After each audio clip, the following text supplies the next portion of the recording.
في بسطرمة بالبيض يبقى لازم يبقى في عيش. شايفين العيش الجميل ده؟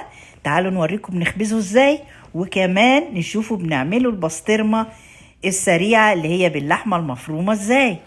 تعالوا معانا العيش على نار متوسطة، وأول ما يشد الرغيف نقلبه، وشايفين بدأ يفقفق نقلبه كمان قلب، ونضغط عليه بالراحة لحد ما يعلى وتحت الشواية في الفرن ويطلع بالجمال ده. وكده خلصنا العيش بتاعنا، وتعالوا نعمل البسطرمة. حتة سمنة ونطلع البسطرمة من الفريزر ونقطعها المقاسات اللي انت عايزاها، ونتبلها بالملح والفلفل لان معلهاش لا ملح ولا فلفل. وبعد كده انا بحب الفلفل الاخضر، هاجي حاطه عليه قرن فلفل اخضر حامي، وما تقلبيش الا لما تحسي ان هي استوت من تحت عشان ما تتهريش منك. ونزود البيض وملح وفلفل واجمل بسطرمه.